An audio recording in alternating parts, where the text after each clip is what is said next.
niwe mwami wenyine wimye ingoma yambikwa ikamba ry'amahwa. Niwe muntu wabambwe yambaye ubusa ariko reka yamburwe. Iyo abambwe yambaye ntitwajyaga kubona umwambaro, ariko yarawambuwe kugira ngo twebwe amanike isoni zacu ku musaraba. Umwambaro yari yambaye Imana igacira uburakari bwayo mu rwabya. Iki gikombe Yesu aje nicyo cyarimo umujinya n'inzigo y'Imana, nicyo cyarimo kuvumwa. Ariko Mana we, nicyo cyarimo urupfu ruteye ubwoba. Yesu aragifata ko yaravuze ngo kindenge, yibuka ko haleluya nzuye ibyishimo, haleluya ninjira mu murwa, haleluya ndi hafi kujyamo, umunsi umwe nzawinjiramo. Ijwi ry'Umukanguzi. Tubahaye ikaze inshuti z'umusaraba, mugira amahoro ya Christo Yesu. Ni mwene so Anicet Niyomugabo. Twagize umugisha ukomeye wo kubana na bashiki bacu bene data muri Christo Yesu, kugira ngo badufashe muri uyu mwanya wo kuramya no guhimbaza Imana. N'abaramyi kandi beza bahamagawe n'Imana ngo bayikorere. Umuririmbyi yararirimbye aravuga ngo Yesu databuja nzamukorera ndacogora. Aravuga ngo ngwize ubuntu Imana ishimwe. Kandi aravuga ngo maze imirimo yo mwisi ajya ampa ninyirangiza azampamagara ngeze mu ijuru. Rero bene data nabo mu muhamagaro twabararitse, twagize umugisha wo kubana nabo. Reka tubahe ikaze duhereye iburyo bwanjye hafi hano, adusuhuze hanyuma atwibwira amazina. Yesu abaha umugisha. Yesu ashimwe. Nitwa Niyonziza Lydia, ndi umubyeyi w'abana 4 n'umugabo, ndi umuririmbyi. Yesu aduhana umugisha. Lydia turamwakiriye, tumuhaye ikaze aho muri. Ndabizi ko muri gutanga ikaze mwakira bene data muri Kristo Yesu kugira ngo uyu mwanya tubane mu byishimo n'umunezero kubw'agakiza kabonerwa muri Yesu. Reka twakire na mwene data nawe iburyo bwe kugira ngo nawe adusuhuza twibwire. Yesu ashimwe. Amen. Nitwa Ev.Anicet, ndi umumama mfite abana 4 n'umugabo. Imana ishimwe. Imana iduhana umugisha. By'umwihariko aba bantu mubona baravukana, kandi by'umwihariko n'abana b'abatambyi bavutse mu maraso ya Kristo Yesu. Niyo mpamvu uyu mwanya bari hano kugira ngo batubwire ibyuzuye imitima kubw'agakiza kabonerwa muri Kristo Yesu. Reka mbigombe hanyuma Emerance adufashe asenga Imana, namara gusenga dufatikanye kuririmbira Imana. Namwe mwumvireho. Turagushimiye Imana nkuru, Imana y'icyubahiro, haleluya, Imana ifite ubushobozi, Imana ifite icyubahiro, Imana ifite ubutware, Imana iri hejuru y'ibintu byose, Imana itegeka ibintu byose byaremwe mu isi ndetse no mu ijuru. Turagushimiye mutware, turagushimiye nyiri cyubahiro, turagushimiye nyiri gukomera, tugukize hejuru kubera ko ari wowe ubikwiriye. Aya masaha tukuramburiye amaboko kubera ko icyubahiro ari icyawe. Uhereye mu gitondo cy'uyu munsi wabanye natwe kugeza kuri aya masaha wabanye natwe, tugushyize hejuru, tuguhaye icyubahiro. Aya masaha turi imbere yawe Mana, turakwifuje, twifuje kubana natwe muri uyu mwanya, twifuje ko amavuta y'Imana aba kuri twebwe, amavuta y'abaririmbyi akaba kuri twebwe. Data wa twese mwiza, twifuje ko marayika ushinzwe abaririmbyi aza akabana natwe, kandi dusenge ikintu cyose kiri bubere muri uyu mwanya kugira ngo kiyoborwe nawe. Urakoze kugiye kubana natwe, ubwo umugisha umuntu wese ugiye kumva ndetse no gufashwa n'aya magambo yawe. Urakoze rero kubyumvise mu izina rya Kristo Yesu. Amen.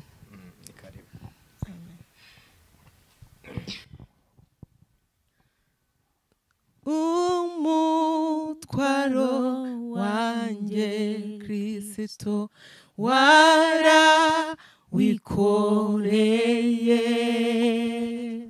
bakubambye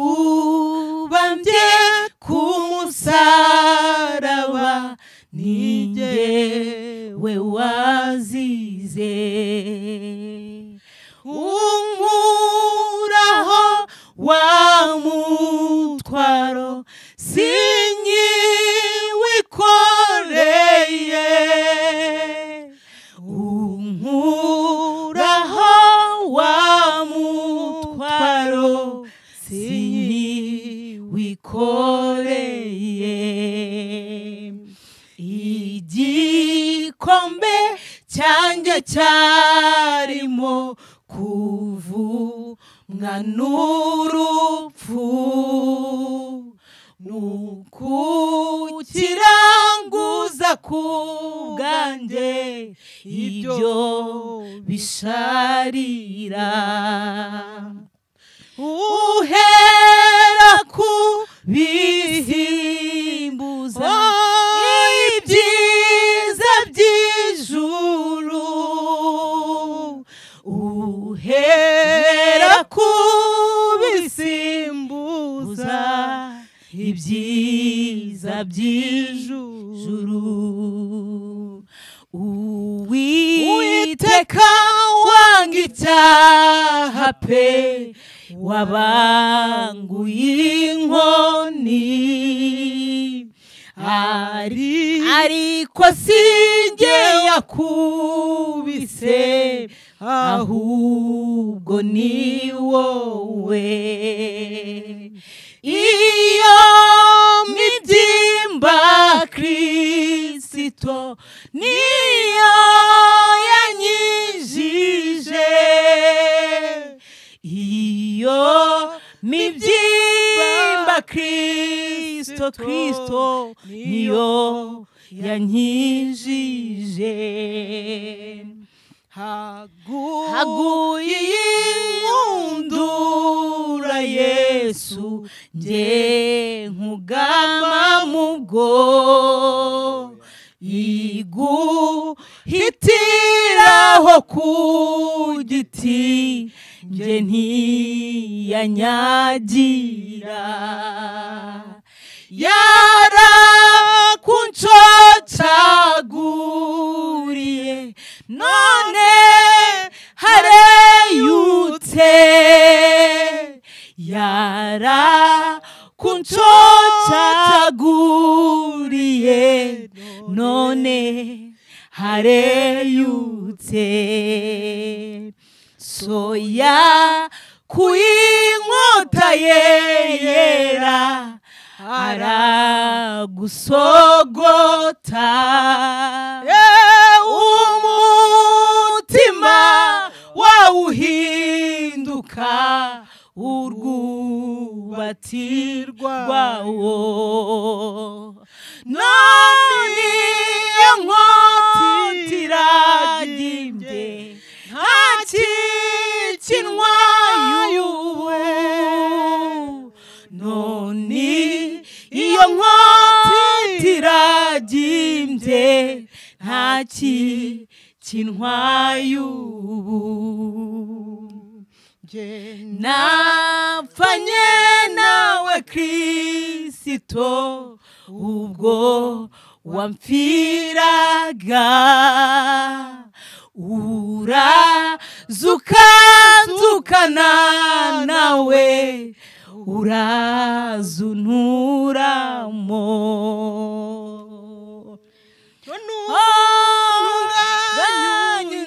Unyezede oh haleluya, none untunganye unyezede uzangeze iwawe, none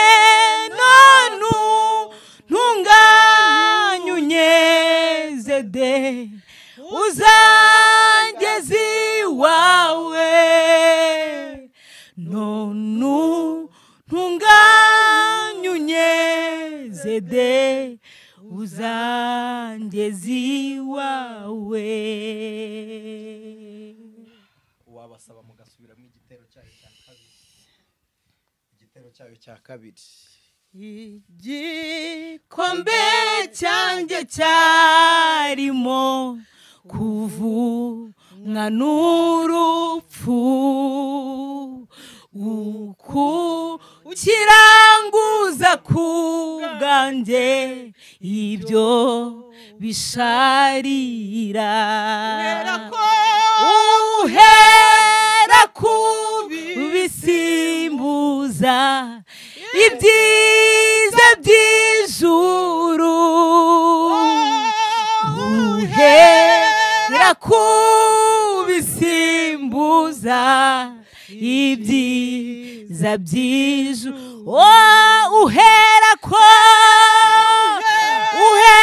kubisimbuza ibyiza by'ijuru uhera kubisimbuza ibyiza by'ijuru Uwiteka wanga icyaha pe yabanguye inkoni ariko sinjye yakubise ahubwo ni wowe iyo mibyimba Kristo niyo yanyijije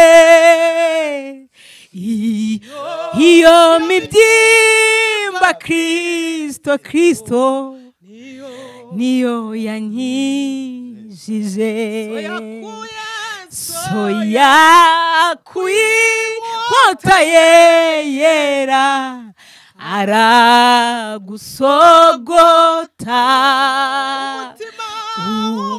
umutima wawe uhinduka urwubatirwawo none iyo nkota iragimbye nta kinwa y'ubu none iyo nkota iragimbye nta kinwa y'ubu none iyo nkota iragimbye nta kinwa y'ubu none iyo nkota iragimbye nta kinwa y'ubu none iyo nkota iragimbye nta kinwa y'ubu none iyo nkota iragimbye nta kinwa y'ubu none iyo nkota iragimbye nta kinwa y'ubu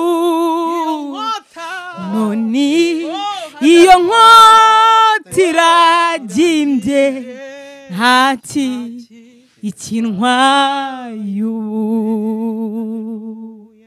haleluya Imana ishimwe mbese nihabizera bazajya kuba ni muri Yerusalemu n'umurwa w'Imana warimbishijwe niho bazatura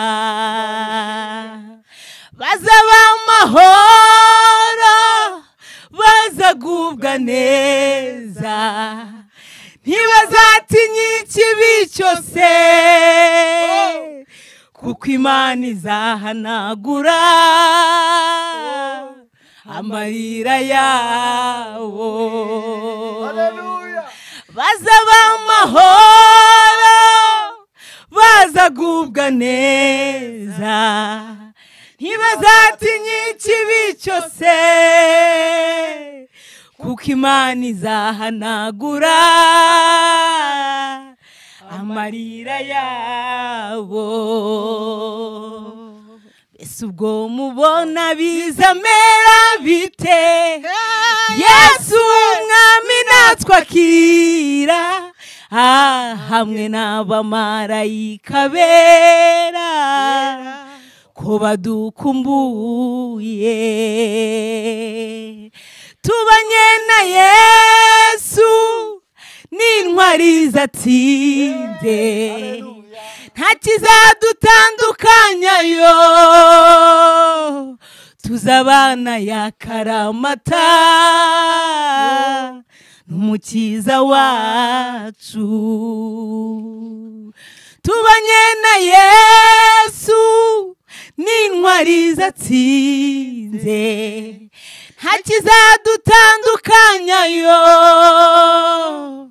Tuzabana yakaramata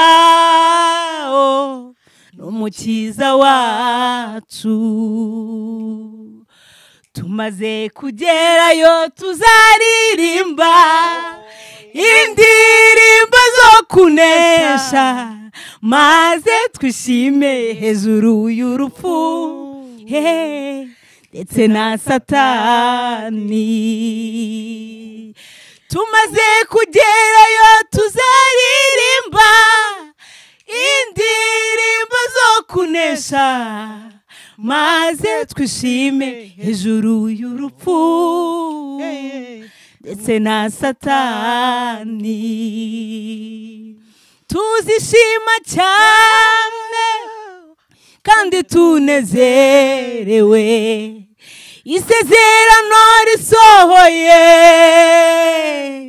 kuko tuzicarana nawe ku ntebe y'ubwami. Tuzishima cyane kandi tunezerewe, isezerano risohoye, kuko tuzicarana nawe ku ntebe y'ubwami. Tuzicarana na Yesu, kuko tuzicarana nawe iburyo bwe turuhuke. Tuzicarana na Yesu, kuko tuzicarana nawe.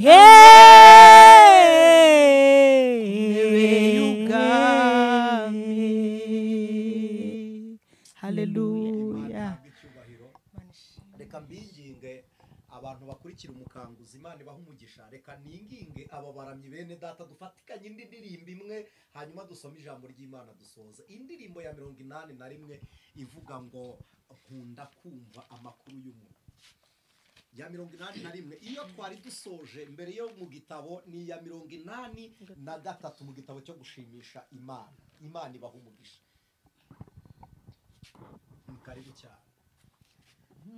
Kumva amakuru y'umurwa uri kura hatagera ibyago, kandi umucyo n'umwana w'intama umunsi umwe nzawinjiramo. Haleluya, niko mvuza impundu. Haleluya, ndinjira mu murwa. Haleluya, ndi hafi kujyamo. Umunsi umwe nzawinjiramo. Nta marira bamuruwa murwa, nta murubayo n'intambara, nta n'indwara ishobora kubayo. Umunsi umwe nzawinjiramo. Haleluya, nzuye ibyishimo. Haleluya, ndinjira mu murwa. Haleluya, ndi hafi kujyamo. Umunsi umwe nzawinjiramo. Abazajya muri icyo gihugu bazaba bambaye imyenda yera, babikiwe ikamba ry'izahabu. Umunsi umwe nzawinjiramo. Haleluya, nta gushidikanya. Ijuru hari umunezero, ntabwo umubabaro uba mu ijuru. Wiringiye kuzinjiramo. Haleluya, nta gushidikanya. Mw'ijuru hari umunezero, ntabwo umubabaro uba mu ijuru. Niringiye ye kuzinjiramo. Imana ibaho umugisha. Reka twinginge abaramyi bacu, reka tubasabe babe bari hafi, n'ubundi ntacyo bitwaye, babe bari hafi tuganire iri jambo ry'Imana. Dusome ijambo ry'Imana mu gitabo cy'umuhanuzi Yesaya. Igitabo cy'umuhanuzi Yesaya igice cyaho cya 53, turasoma duhereye ku murongo waho wa mbere. Abafite Bibiliya yo muri 93 uhera ku murongo wa 13 wo muri mu gice cya 52. Hanyuma abafite Bibiliya za none zije arizo nshyashya vuba dukoresha ni umurongo waho n'ubundi wa 13 mu gice cya 52, ariko hari izindi Bible zo mu zindi ndimi bihurira kuri uwo murongo wa 13 wo mu gice cya 52. Reka tuwuhereho tuze gukomeza no kuri icyo gice. Dusome igice cya 52 n'iziri muri telefone mufite niko zimeze, mufite ziri soft niko nazo ziri. Haravuze ngo dore umugaragu wanjye azakora iby'ubwenge asumba abandi, azashyirwa hejuru akomere cyane nk'uko benshi bamutangariraga, kuko mu maso he hononekaye ntiyase naho umuntu n'ishusho ye yononekaye ntise n'iy'abana b'abantu. 15 uko niko azaminjagira amahanga menshi, abami bazumirwa imbere ye, kuko bazabona icyo batabwiwe n'icyo batumvise bazakimenya. Umurongo waho wa 50 igice cya 53 ku murongo wa mbere haravuze ngo ninde wizeye ibyo twumvise, kandi ukuboko k'Uwiteka kwahishuriwe nde? Kuko yakuriye imbere ye nk'ikijegijegi, nk'igishyitsi cyumburira mu butaka bwumye. Ntiyari afite ishusho nziza cyangwa igikundiro, kandi ubwo twamubonaga ntiyari afite ubwiza bwatuma tumwifuza. Yarasuzugurwaga, akangwa n'abantu, yari umunyamibabaro wamenyereye intimba, yasuzugurwaga nk'umuntu abandi bima amaso, natwe ntitumwubahe. Murongo wa 4 ni ukuri intimba zacu nizo yishyizeho, imibabaro yacu niyo yikoreye, yakubiswe n'Imana. Imibabaro yacu niyo yikoreye, ariko twebweho twamutekereje nk'uwakubiswe n'Imana, agacumitwa nayo, agahetamishwa n'imibabaro. Nyamara ibicumuro byacu nibyo yacumitiwe, yashenjaguriwe gukiranirwa kwacu. Igihano kiduhesha amahoro cyari kuri we, kandi imibyimba ye niyo adukirisha. Twese twayobye nk'intama zazimiye, twese twabaye intatane, Uwiteka amushyiraho gukiranirwa kwacu twese. Yararenganye ariko yicisha bugufi, ntiyabumbura akanwa ke, amera nk'umwana w'intama bajyana kubaga, cyangwa nk'uko intama icecekera imbere y'abayikemura, niko atabumbuye akanwa ke. Guhemurwa no gucirwaho iteka nibyo byamukujeho mu biki gihe, cye ninde witayeho ko yakuwe mu isi y'abazima, akaba yarakubitiwe ibicumuro by'uwo kubwe. Bategetse ko ahambanwa n'abanyabyaha, yari kumwe n'umutunzi mu rupfu rwe, nubwo atagiraga urugomo kandi ntagire uburyarya mu kanwa ke. Ariko Uwiteka yashimye kumushenjagura, yaramubabaje. Ubwo ubugingo bwe buzitamba w'igitambo cyo gukuraho ibyaha, azabona urubyaro, azarama. Ibyo Uwiteka ashaka bizasozwa neza n'ukuboko kwe. Azabona ibituruka mu bise by'ubugingo bwe, bimwishimishe, bimuhaze. Umugaragu wanjye ukiranuka azatuma benshi baheshwa gukiranuka no kumenya, kandi azishyiraho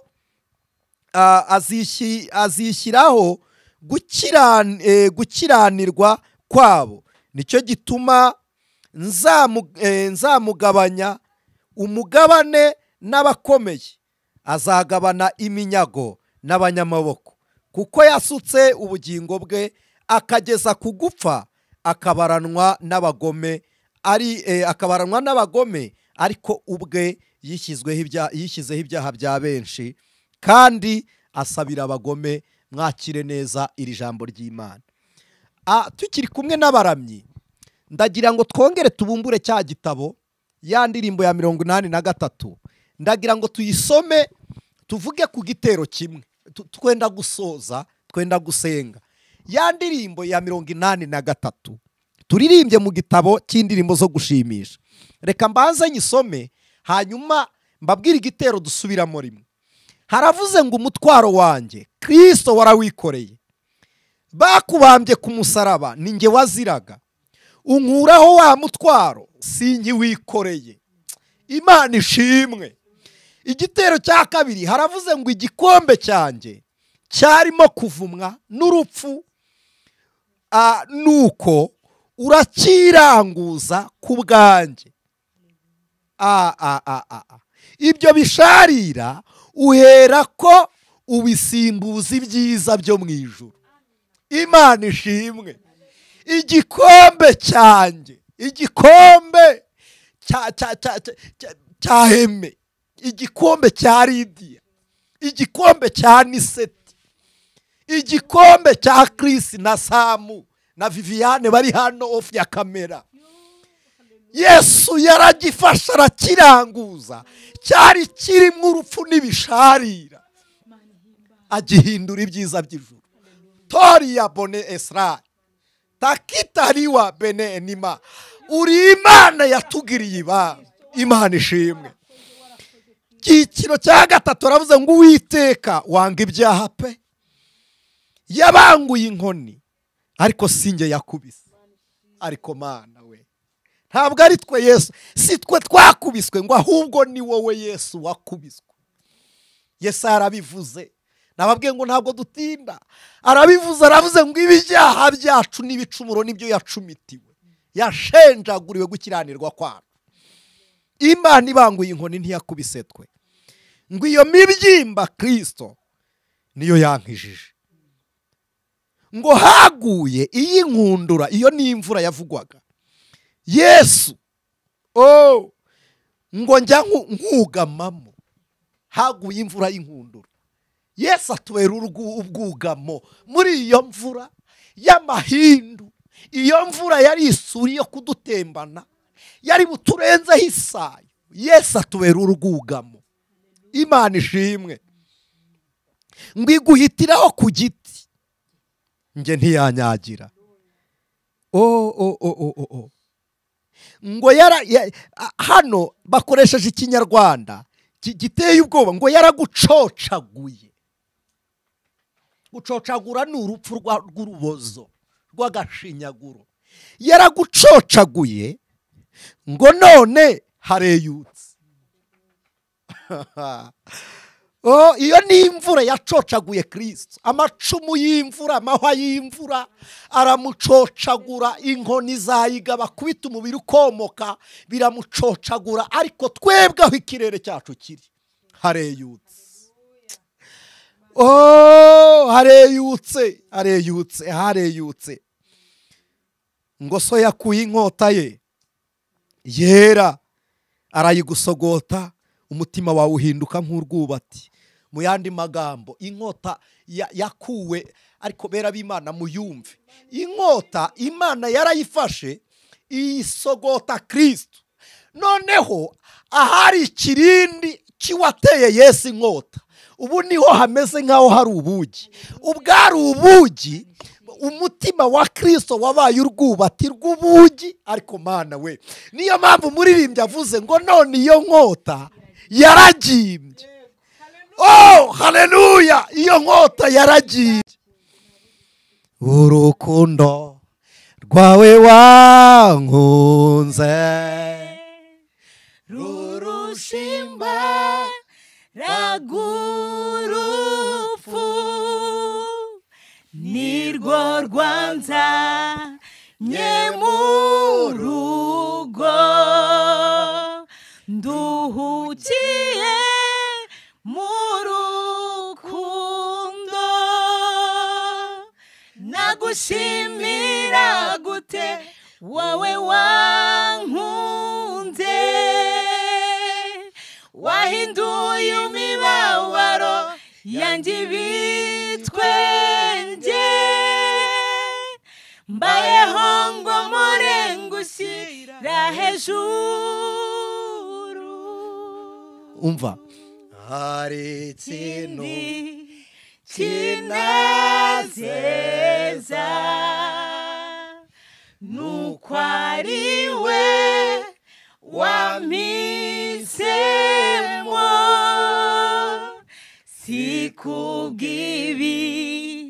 sikubw'ibikorwa byanjye nishimiye ubuntu bwawe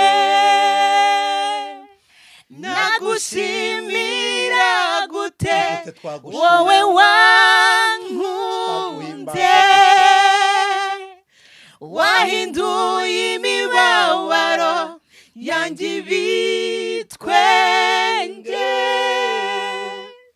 mbayeho ngo murengushyira hejuru.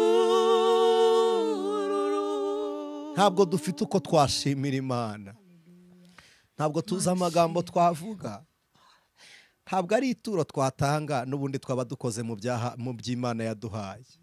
Niyo twatanga umubiri, Imana niwo muremyi wacu. Ituro riruta ayandi muri ibyo ni umutima, kandi tugakora iby'Imana ishaka. Ariko naryo ntiryari rihagije, ni kubw'ubuntu twagiriwe. Ntabwo dufite uko twashimira Imana ngo umutima wa Kristo niwe wabaye urwubati rw'inkota. Aho twari gupfira, aho twari kugwa yarahaguye, arangije aradukiza. Imana ihabwa icyubahiro. Igitero cya nyuma cya gatandatu kiravuga ngo nge napfanye nawe Kristo. Ubwo wampfiraga urazuka nzukana nawe, uraza unturamo, none untunganye unyeze uzangeze iwawe, unyeze de uzangeze iwawe. Reka aba bene data bashiki bacu bongere baririmba iki gitero cya kabiri. Nibamara kuririmba icya kabiri, igitero cya kabiri, baririmba icya gatatu n'icya kane, hanyuma dusenga Imana.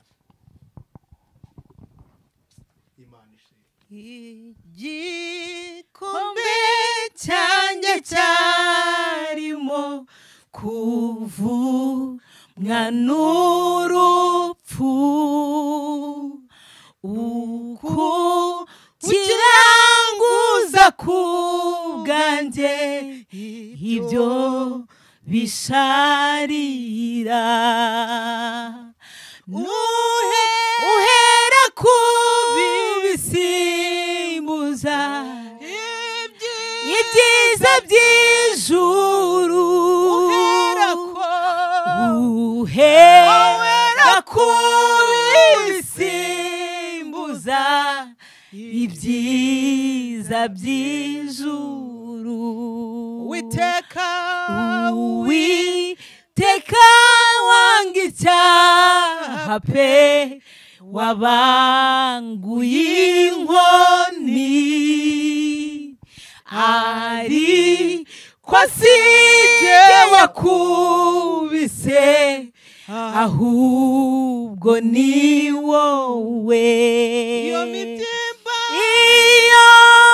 mibyimba Kristo niyo yanyijije, iyo mibyimba Kristo niyo yanyijije.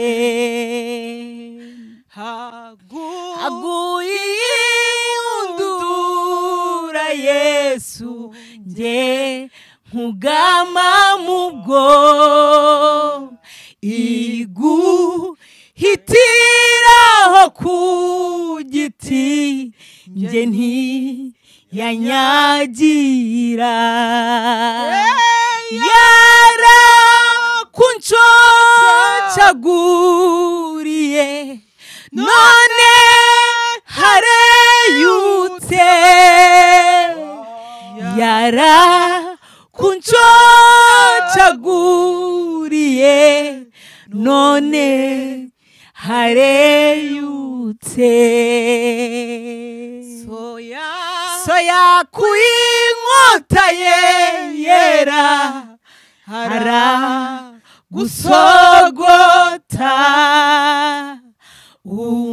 umutima wawuhinduka urw'ubatirwayo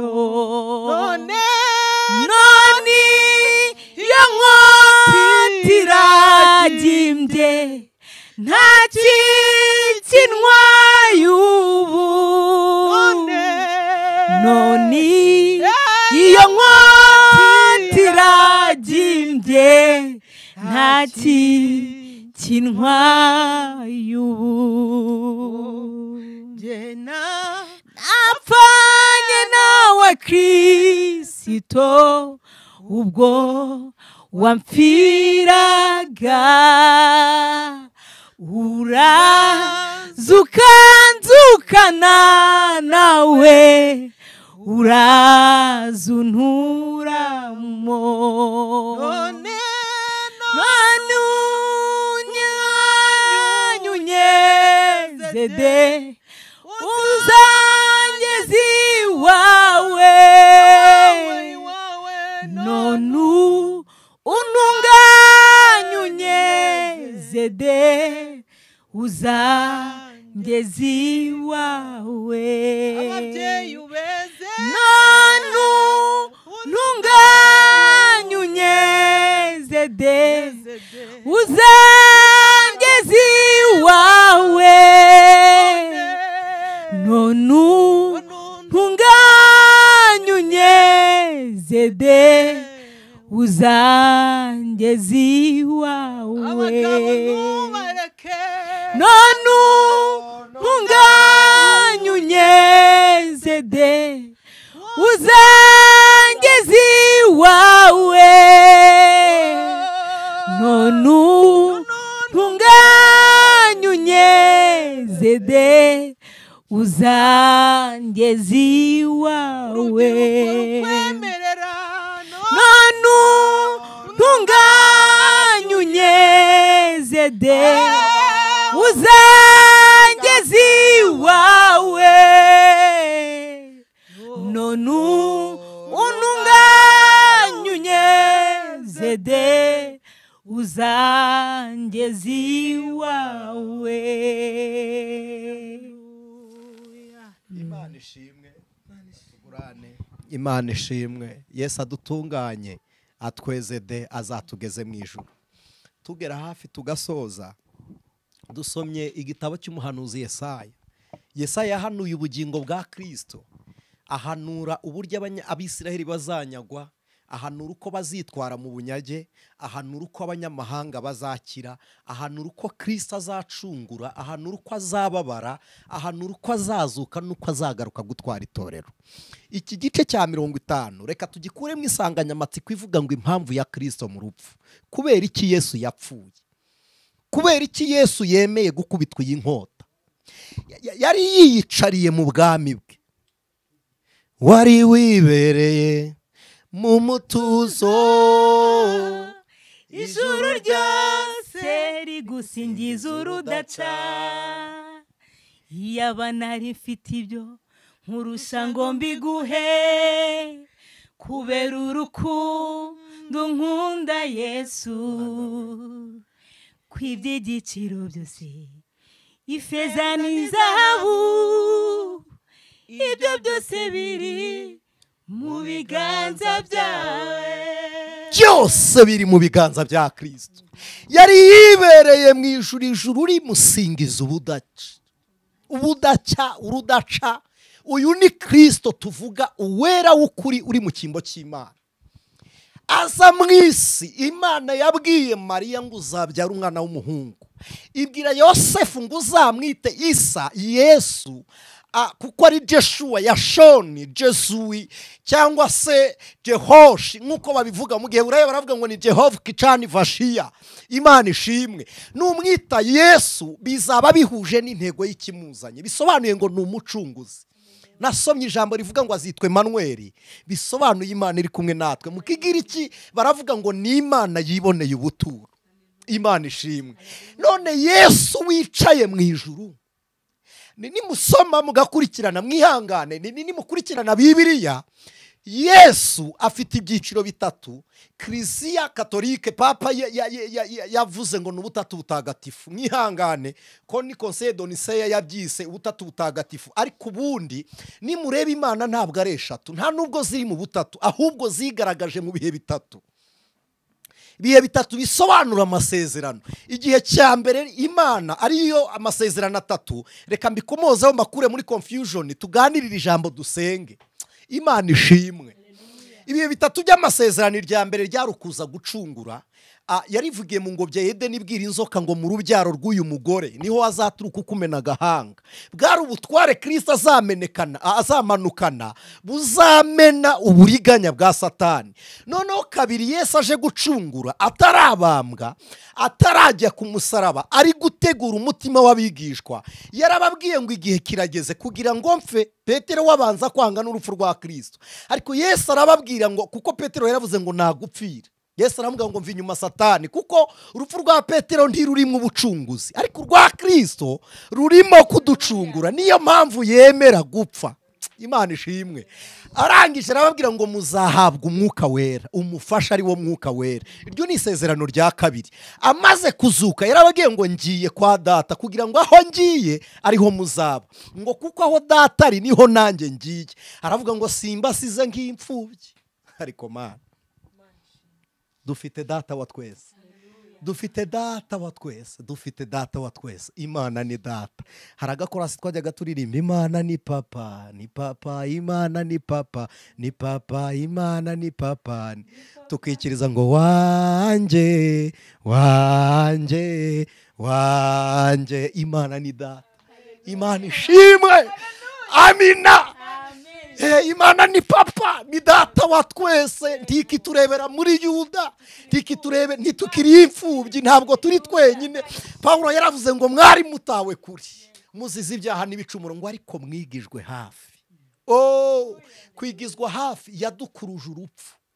Ewe Data we, itwiyegereza binyuze mu muzuko. Itubonera mu rubavu rwa Kristo, mu maraso abariho itwereza, irangije twambika gukiranuka nk'ukwa Kristo. Imana ishimwe.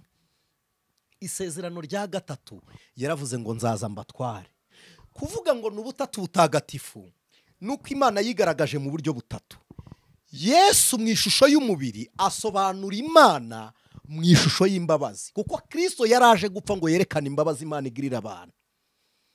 Imvura yaramucocaguye, ngo ariko twe tumwugamamo. Imana ishimwe. Igikombe cyacu cyari kirimo urupfu no kuvumwa, arakiranguza. Haleluya. Yabivugiye mu gashyamba ka Getsemani, aravuga ngo niba bishoboka iki gikombe kindenge. Abize teoloji, uretse na teoloji, hano hagati y'isezerano rishya n'isezerano rya kera harimo urupapuro rwera rusobanura amasezerano abiri, irishya n'irya kera. Hagati yarwo harimo imyaka 400. Nta muhanuzi uhanura, nta mutambyi, ahubwo banatambaga ibitambo byanduye, ku buryo abantu banatambiye Imana ingurube nk'abatambye ibitambo bitashyitse. Umujinya Imana wo kugira ngo iwurimbuze ba bantu, kuko hari gushaka uwacungura umuntu, Imana igahindukira ikawucira mu rwabya. Imana igacira uburakari bwayo mu rwabya. Iki gikombe Yesu aje nicyo cyarimo umujinya n'inzigo y'Imana, nicyo cyarimo kuvumwa. Ariko Mana we, nicyo cyarimo urupfu ruteye ubwoba. Yesu aragifata, ko yaravuze ngo kindenge. Yibuka ko Emma atazakinywera, yibuka ko Lydia atazakinywera, yibuka ko Anicet ntaho nakinywera. Aravuga ngo bye kuba uko nshaka Data, ahubwo bibuko wowe ushaka. Arangije afata cya gikombe arakiranguza kimibabaro. mu mibabaro harimo ikamba ry'amahwa. Niwe mwami wenyine wimye ingoma yambikwa ikamba ry'amahwa. Niwe muntu wabambwe yambaye ubusa, ariko reka yamburwe. Iyo abambwa yambaye ntitwajyaga kubona umwambaro, ariko yarawambuwe kugira ngo twebwe amanike isoni zacu ku musaraba. Umwambaro yari yambaye uhisha isoni zacu. Uyu mwambaro Yesu yambuye ushushanya itungo ryapfiriye mu ngobyi ya Edeni, Imana iryica igacungura Adamu. Kuko uruhu rwavuye kuri iyi ntama Imana yishe muri Edeni nirwo rwahishe ubwambure bwa Adamu. Itungo rirapfa, Adamu abaho, asohoka muri Edeni nubwo atayigumyemo. Natwe birasobanuye ngo muzacungurwa ariko mugume mu isi, igihe nikigera muzataha. Imana ishimwe, tuzasubira mu bwami kandi tuzasubira mu bwami. Ndagira ngo mbabwire ko twahoranye na Kristo. Imana ishimwe. Rero kuvuga ubutatu butagatifu nari mbabwiye ngo mbere yuko Kristo agaragara, Imana yagaragaraga mu buryo bw'abahanuzi, igakoresha umwuka ariko mu ishusho y'umuntu. Abahanuzi bakavuga mu izina ry'Uwiteka mu gihe cyitwaga icyo guhangwaho, bahangwagaho n'umwuka wera, bakavuga bahanzweho. Umwuka ntiyabaga batuyemo, yaratunguraga bagahangwaho. None ishusho ya kabiri, icyo gihe harimo amategeko, ko habanje isezerano hakurikira amategeko. Amategeko n'isezerano byarabanye, isezerano ntiryapfa, ariko amategeko yarapfuye, isezerano rirakomeza. Imana ishimwe. Igihe cyo guhangwaho kirangiye, Kristo yaraje.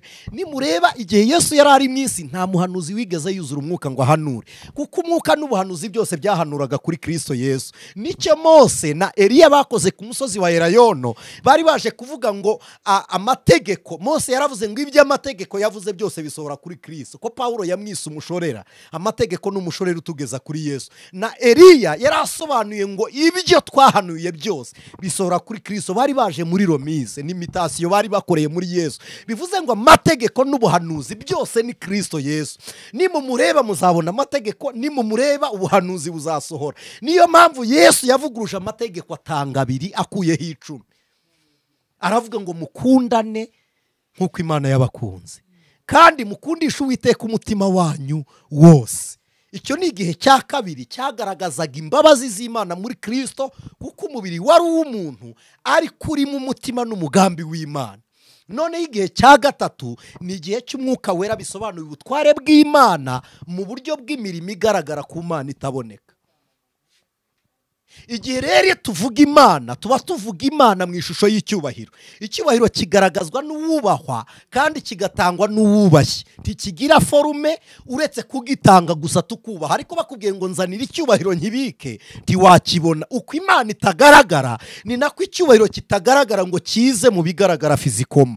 Rero Yesu gupfa niwe Mana, ni data, nta cyaremwe kitaremwe nawe, niko Yohana yavuze. Ariko apfiriye iki? Iyo ataza mu rupfu ntiyari kubona abapfuye.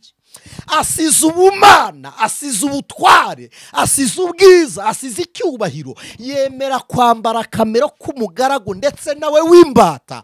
Aravuga ngo ndashenjagurwa kuko mu mibyimba yanjye nimo harimo ibiri buze gukiza. Haleluya. Harimo ibikiza, mu mibyimba barakira. Ninkubitwa izi nkoni ziramara inzika n'inzigo Imana yari ifite zo guhora. Umujinya wa Satani urarangirira ha, n'uw'Imana urangire, hasigara inzika n'inzigo ku munsi wo guhora inzigo k'Uwiteka. Yesu amanitswe ku musaraba yaravuze ngo abarushye n'abaremerewe muze munsange ndabaruhura, ndashoje. Yesu yapfuye ngo azure abari bapfuye, yazutse kugira ngo azamukane n'abari mu bituro, kandi yimuye abera. Intumbi nyinshi zabonekeye abera, intumbi nyinshi z'abera zabonekeye abantu b'i Yerusalemu. Imana ishimwe. Hari igihe mbireba nkabireba nkabona abera barimo bazamuka. Emmanuel Kristo sinarihebuje, ndimbera nk'umubavu harindi sina twahawe gukirizwamo. Iryo ni ryo rya Kristo Jehoshi Yosuwa Yashoni. Niwe mucunguzi, niwe wamanitswe ngo dukire. Ndagira ngo dusengera abantu, ndagira ngo dusengera abantu, ndagira ngo dusengera abantu. Hari indirimbo iri kubafasha ngo muririmbe dusoze. Indirimbo iri kubafasha muyiririmbe dusoze, muyiririmbe niturangiza dusengere. iryo zina ryonyine niryo zina twahawe gukirizwa, niryo zina ryera, niryo zina. Oh, Imana ishimwe, Imana ishimwe, Imana ishimwe. Nta rindi zina twemera. Amen. nasezeranije guhora ngukurikira Yesu iminsi yose mpore hafi mukiza wanjye mwiza singitinye intambara mbi zose wawumagarikiye sinashobora kuzimira nimpora nkuyoboka ndashaka yuko twibanira ningeragezwa n'isi numva amajwi yanyinginga iteka ngo nkuveho ababisha baranyegereye bandi inyuma n'imbere nyamara nkwisunge Kristo undinde ibicumuro mukiza ijwi ryawe numvise rindutirayo yose unyongorera mu mutima ngo ntumvirayo moshya horumbwiriza ibyo kuntinyura kandi uhora untegeka uvuge ngo nanjye nkumvire murengezi nizera mukiza wasezeranije abagukurikiye yukuza bageza mw'ijuru bahoraneyo nawe kandi nanjye nasezeranije guhora ngukorera umfashisha ubu ntunibambe we databuja wera kandi umpe kugera ikirenge mu cyawe muyobora imbaraga zawe zonyine nizo njya niringira ujya unyobora iyo nzira yawe nyiriho muri iyi si maze uzanyakire mw'ijuru mukunzi wankijije ujya unyobora iyo nzira yawe nyiriho muri iyi si mazuzanyakire mw'ijuru mukunzi wanyijije. Haleluya. reka dusengere bene data aho uri, niba urwaye nakwinginga, narababwiye ngo mujye mufata ibi nk'iteraniro, we kubireba nk'ibiri kuri mashine yawe, we kubireba nk'ibiri kuri telefone yawe cyangwa kuri screen kuri imbere, ubirebe nk'aho uri mu rusengero hamwe n'Imana ishobora byose. Aho urwaye hature mu izina, aho urwaye uhature, ikikubabaje ucyature, kiguteye intimba n'agahinda n'umubabaro ucyature, tugusengera Imana. Mana data wa twese, Imana yemeye gutanga Kristo kugira ngo abo mu isi bakire, wemeye no gukiza aba barwayi, turabasengeye ngo bakize. Abarwaye indwara zo mu maraso bakire, abarwayi zo mu mitsi ubakize, abarwayi yo ku mubiri ubakize, iyo mu musokoro ubakize, mu magufwa ubakize, mu nyama zo mu nda ubakize, mu izina rya Kristo Yesu. Buri rugingo rwose rugize umuntu turarusengeye ngo rukizwe nawe, kuko iyo uzuye umubiri uhaza ubugingo, iyo uzuye ubugingo uhaza umubiri. Turasenze, wadukirije mu mibyimba yawe, gorogota agasozi karaka ibivume, niko twababariweho, niko watangarijeho imbabazi. Aho dupfira niho wamanitse umubiri, niho watangiye itangazo ry'ubuzima, niho wagaragarije urukundo. Turaguhimbaje, turaguhimbaje, turaguhimbaje, turaguhimbaje, turaguhimbaje, turagushimiye, ushyirwe hejuru, uhimbazwe k'Imana yacu. Hereza bene data bashiki bacu abaramyi bakuramije, baha umugisha ukwiriye abagukorera, ubaha umugisha ukwiriye abemeye umuhamagaro, ubaha umugisha ukwiriye abizera ku bwawe Kristo. Baremera ibikwiriye, baramburira amaboko ku bw'ineza yawe Mwami. Ibi babera umugisha, ndetse no mu matwi y'ababumvishe nabo bababera umugisha.